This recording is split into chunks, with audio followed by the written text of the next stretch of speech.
And this year's glutton for punishment is Tony Burnett. Stand up, Tony, if you will, for a second. Tony Burnett, who has founded Callista Gallo Press, will take over publishing the calendar.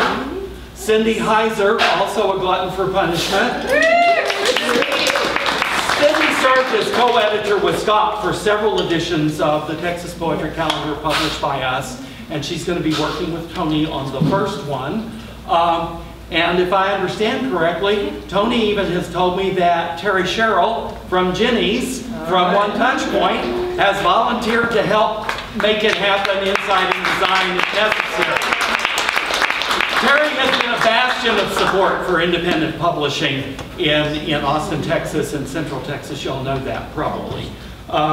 So the calendar will go on, and we're very happy about that. I apologize for the absence of co-founder Scott Wiggerman, who loves to refer to himself as Primero Gato, and David Meischen as El Segundo.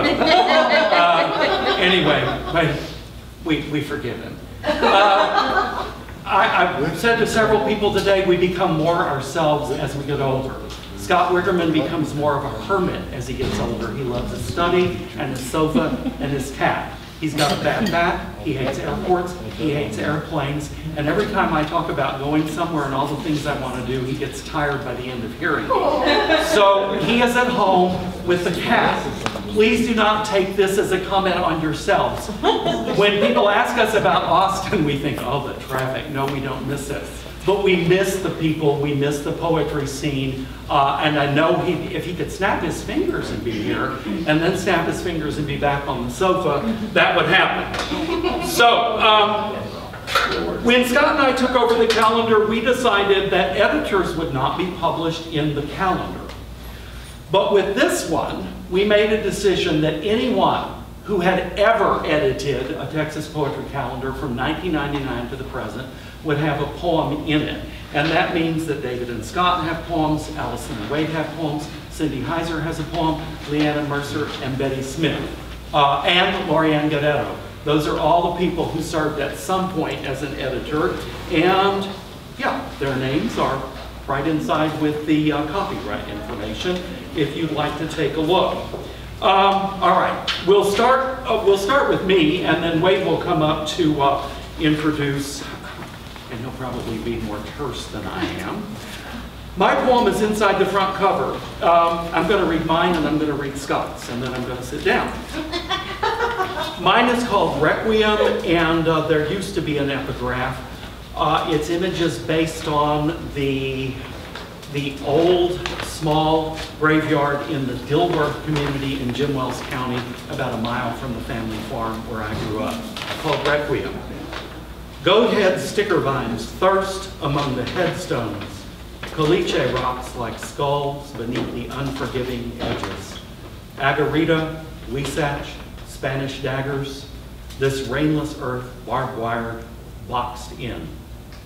Bone white of crushed rock on the lane beyond, a lone roadrunner skimming the indifferent heat. Behind him, a shimmer plumed with dust. Undisturbed, ants harvest a treaded horned toad, stillness biting, sunlight rife, and among the stones, a whirlwind, its brief whisper. And then Scott's is a short poem called Anywhere West Texas. It's a golden shovel incorporating an Isa haiku. When you write a golden shovel, you take a short poem and you write it down the right-hand margin of the page, and then you write a line that ends with, for each of those words. So the Isa haiku is a dry riverbed glimpsed by lightning, and you'll hear those words at the end of Scott's lines. Anywhere West Texas.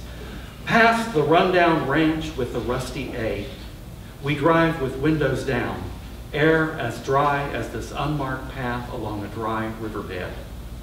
Despite a speed of 10 miles per hour, plumes of dust glimpsed in the rearview mirror. The past by now, ahead a wink of lightning. Thanks again for coming, and I hope you enjoy.